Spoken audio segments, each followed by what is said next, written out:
recorded. Yeah, everything's been recorded. Let's watch the competition of witchcraft here in She-Ra. Oh, yes. Oh, wonderful, She-Ra. Absolutely wonderful. Pardon me, noble lady. May I enter this competition? Why, of course, my dear. In Mystical, all are welcome to compete. Please, go right ahead. Jesus Christ. If that's my competition, I bow out. She can take it. I don't want to be in that running. Yeah, he thinks that the girl, the She-Ra, the female equivalent of He-Man. Brendan, what was the relation? They were cousins, sister, brother? It was his brother sister. And sister. Yep, they were brother and siblings. sister. Okay. Sister, and again, they play a shitload of the episode of She-Ra. I think these dudes like to play with toys, watch cartoons in the guise of we're just looking for Satan because boys, it's okay to play with dresses. It looks fun. It's sequiny. It's shiny. Go ahead, play with it. It's fine. They play with toys and watch cartoons, but then they have to flip around and say all this culticisms, whatever they say. I was doing Satan research. Right. It's very occultic. Well, let's hear their reaction. Occultic. Let's hear their reaction to this random episode of She-Ra that they happen to tape. We've just watched a mystical world called Mystical or something like that, and there's a witchcraft competition going on, and this girl, She-Ra, who is a mythical, like a goddess to the children, she's got occultic spells and incantations that are being thrown, and I mean, what are the implications of all this, Phil? Well, it's direct link to the occult and pagan religion again. And we saw in there that She-Ra was sent to the 6th dimension. We're talking about Eastern religion. I mean, everything that has taken its basis from Hinduism and other religions like that has been added into our toys and cartoons these days. No.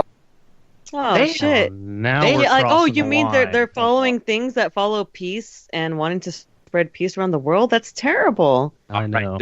This is the first seed of it, but these guys have a real problem with Eastern religions, which really surprised me. I didn't think the Christian and the Eastern religions had any kind of beef, but I was wrong. I mean, Russ, when you think of Buddhism, when you think of Buddha, what do you think of? I'm just like peace and karate. That smiling guy, like, wow. So they're threatened by that, huh? No, they're about to lean in on it, and now they go on about Eastern religions and another beloved cartoon and toy. Talk about Hinduism. Would we see anything like the martial arts or, yoga exercises? Well, we did see yoga exercises last week in Skeletor taking that position. Let's go on to Thundercats for a moment, because I believe there's something to do with the martial arts in the Thundercats series. Yes, they are involved in the martial arts. They're also half men, half lion. Again, the beast-man combination, much like many of the gods of the ancients were half men, half beast, or hybrids. These are half men, half lions. And they do things like communicate with the dead and have occult powers themselves. So let's go and look at the Thundercats right now, who we saw are taken from heathen gods of the past, ancient heathen gods. Here's Thundercats.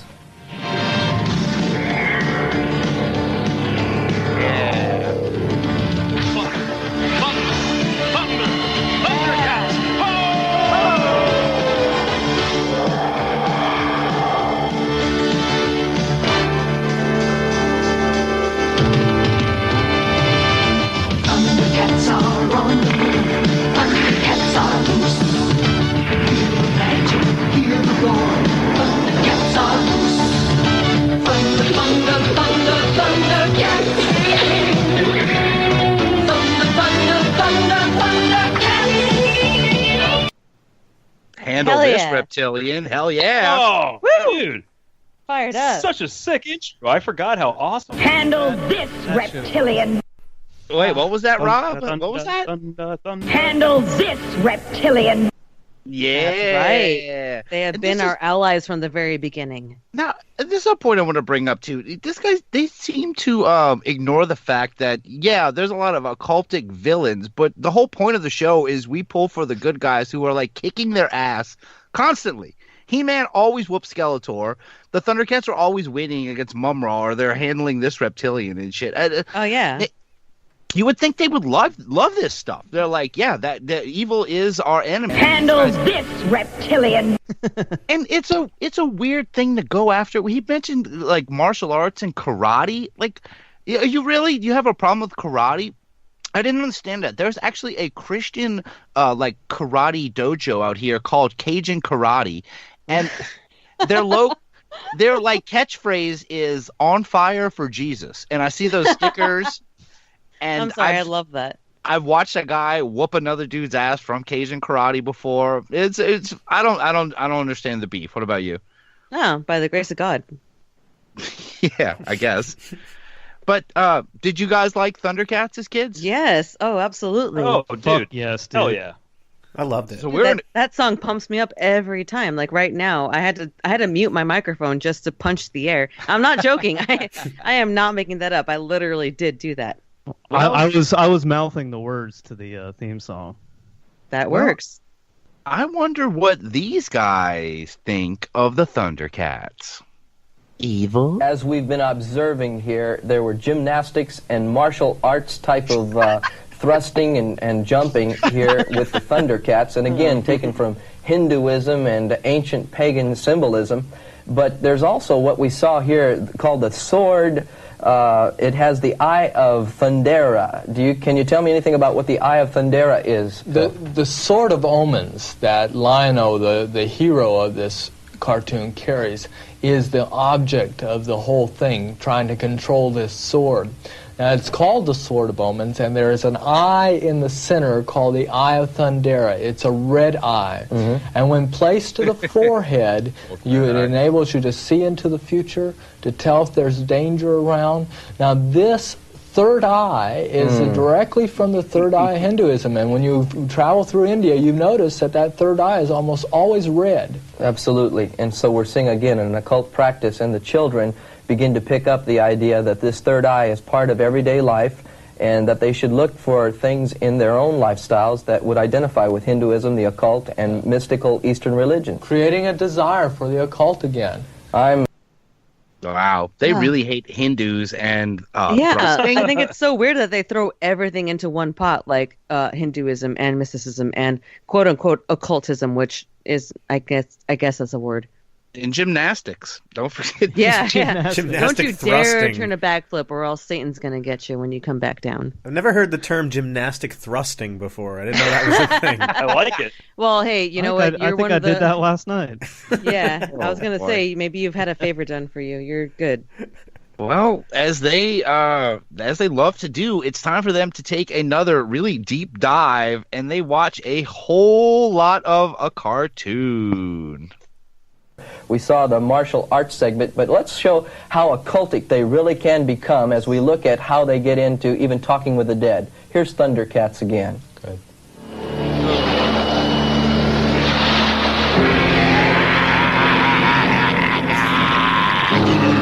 I knew those miserable Thundercats would never be able to resist an SOS from outer space. But all they're heading for is a rendezvous with extinction. And I will be rid of the Sword of Omens forever!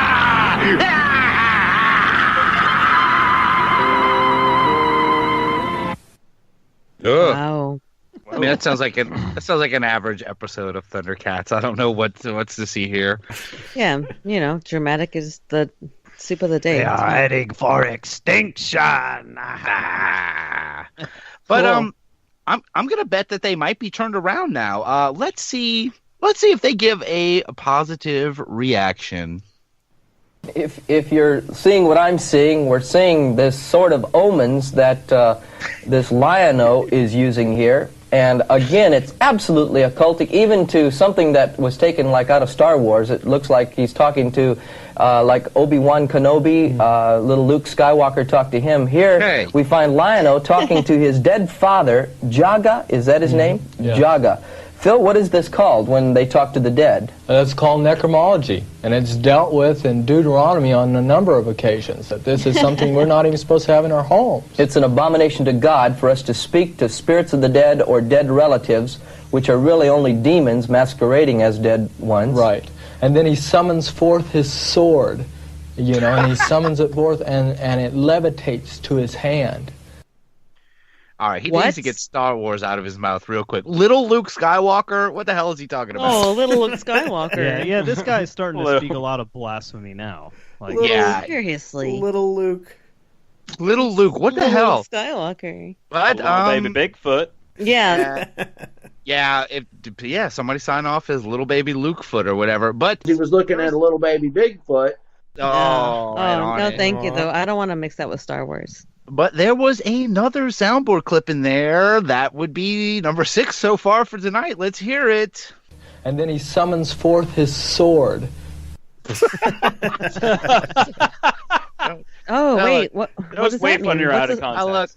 Now look, hold on. Let me I gotta do something. I gotta make up something. Beep, boop, beep, beep. All right. I'm not done with the soundboard yet, though. I have to throw this in from earlier. This would be number 7 today so far. Let's hear it. He-Man is more powerful than Jesus Christ. Right.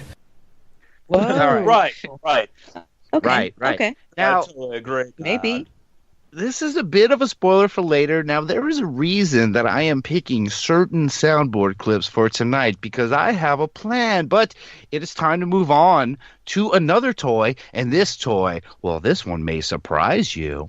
I asked Phil earlier how we got into this area, and he said that way back in the days of Ken and Barbie dolls, when there was a humanism coming into all of the different toys that were made, we began to move this direction. And I thought maybe we would start out today by looking at Ken and Barbie. I mean, who would think anything could be wrong with Ken and Barbie? But let's look at it from that aspect. Ken, or Phil, what is it about Ken and Barbie here? All right. Oh, man. That's just like fire in the sky. Like I'm Ken's Ken. Ken. Yeah. Look, I didn't actually need this, but it's really funny that he calls him Ken, but it's probably because he kind of does look like Ken. He's got like plastic looking hair. He looks like a Ken action figure. Yeah, it's like when your teacher reminds you of your mom and you accidentally call her your mom. No. If Eric Trump dressed up as a Ken doll, there we go. But oh, don't think that they're not getting on the soundboard for that, because we're going crazy today. Let's hear number 8. In that aspect, Ken, or Phil, what is it about Ken and Barbie here? he knows it. He's laughing. Oh my God, too. Russ, you said he. In that aspect, Ken, or Phil, what is it about Ken and Barbie here? All right. So what is it? God. We got to pull it together. But what the hell? Now they're talking about Ken and Barbie. We've gone from He-Man to Thundercats. Now we're on Ken and Barbie. But they go on about everyone, Andrea's favorite toy, Barbie. That was not... Okay, fine. Obviously, looking at the two, they're perfect American dream type people. Barbie is absolutely perfect. Perfect body, perfect hair, perfect clothes, perfect car, perfect house. And she has a perfect boyfriend who's also the absolute image, that she has the clothes, the house, the car, everything material about them. It just flows right along. Mm-hmm. And Dr. James Dawson puts it this way: Barbie has absolutely no blemishes except for Made in Hong Kong stamped on her rear end. Right. Wow. And look, I apologize earlier. Of course, I don't think Dre is. I'm a Barbie fan, but yeah, great, right? Only thing, my Barbie. God. Barbie is just so perfect in every way, and so is Ken, except for the man. I want a Made in Hong Kong stamp on my butt now. Like, that's perfect. Yeah, I mean, I would take that. That's probably better than what I got going on right now. That's so insulting that he said that, but that's on a lot of different levels. We'll get to that another time, I'm sure. That's not the podcast for this. And that guy's a weirdo, because I mean, Barbie doesn't have nipples or anything. It's like they're not a perfect body other than the stamp. Right? Like, neither is Ken. Ken doesn't even have a dick. It's so weird. Perfect in every way. Ken, or Phil, what is it about Ken and Barbie here? So what'd he do? He go out and buy a my size Barbie for himself? Like, oh, I went out and purchased this my size Barbie. Honestly, like Brendan, that's making me think of that he's kind of like the guy in American Beauty where he's just like, this is the closest I can get to perfection. This is so beautiful. Like I gotta watch from a window of weird perfection that's not real. It's so gross. It is. So